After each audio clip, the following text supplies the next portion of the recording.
यहाँ पर क्वेश्चन है अपने पास में, the force F on a sphere of radius a moving in a medium with velocity v is given by f is equals to 6 pi eta a v, the dimensions of eta are. यहाँ पे आपको क्या है कि force दे रखा है कि किसी भी स्फीयर के ऊपर, और उस स्फीयर का आपके पास में जो रेडियस दे रखा है इन्होंने वो दे रखा है a, small a is the radius of the sphere किसी भी मीडियम में, और वो जो स्फीयर है वो किसी मीडियम में वेलोसिटी v के साथ में जा रहा है, और उसके ऊपर जो फोर्स लग रहा है वो F is equals to 6 pi eta a v लग रहा है।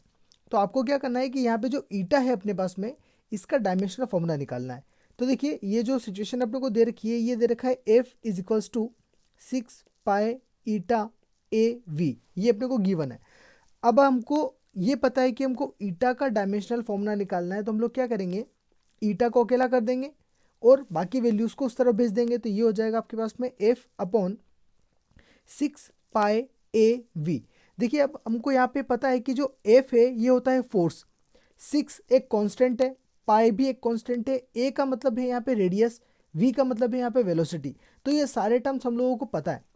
अगर हम लोग यहाँ पे f की जगह पे f का डायमेंशनल फॉर्मूला पुट कर दें जो कि होता है mlt-2, ये अपने पास में f यानी कि फोर्स का डायमेंशनल फॉर्मूला पता है, फोर्स का डायमेंशनल फॉर्मूला होता है। और अगर आपको ये फॉर्मूला नहीं पता तो आप क्या कर सकते हो, फोर्स इज इक्वल्स टू अपने पास में होता है मास इनटू एक्सेलरेशन।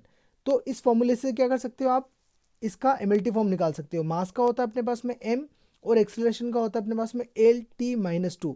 तो यहाँ पे क्या हो जाएगा mlt-2, मतलब इस तरीके से क्या करेंगे हम लोग, फोर्स का डायमेंशनल फॉर्मूला निकाल लेंगे।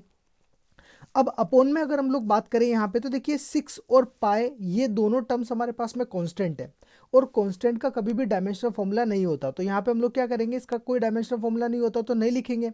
उसके बाद में अपने पास में है ए, और ए अपने पास में क्वेश्चन में इन्होंने दे रखा है कि ये रेडियस है।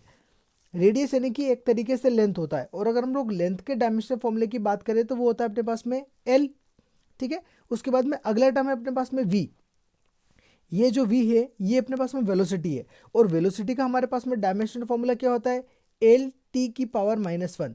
तो ये क्या किया हम लोगों ने, सारे टर्म्स का डायमेंशनल फॉर्मूला लिख लिया। अब देखिए यहाँ पे क्या हो सकता है कि ये जो l है इस ऊपर वाले l से कैंसिल आउट हो सकता है। अब उसके बाद में जो टर्म्स बचे उनको हम लोग लिखेंगे, तो क्या हो जाएगा, आपका जो m है वो एज इट इज रहेगा।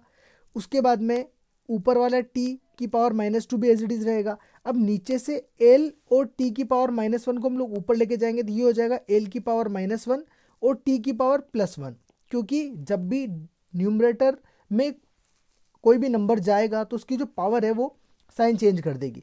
तो यहाँ पे क्या हो जाएगा, अब हम अगर इसको सॉल्व करें तो ये मिल जाएगा अपने को eta is equals to, bracket के अंदर m तो एज इट इज रहेगा, l की पावर -1 भी हम लोग एज इट इज लिख देंगे क्योंकि l यहाँ पे और कोई दूसरा नहीं है। अब देखिए यहाँ पे t की पावर -2 है और यहाँ पे t की पावर +1 है।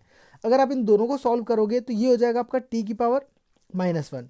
तो ईटा का हमारे पास में ये डायमेंशनल फॉर्मूला आएगा। और अगर हम हमारे ऑप्शन से इसको मैच करें तो देखिए ए ऑप्शन नहीं है, बी भी नहीं है, सी भी नहीं है, D is the correct answer. मतलब हमारा जो आंसर है वो डी ऑप्शन से मैच कर रहा है, तो इसका आंसर क्या हो जाएगा डी, ठीक है।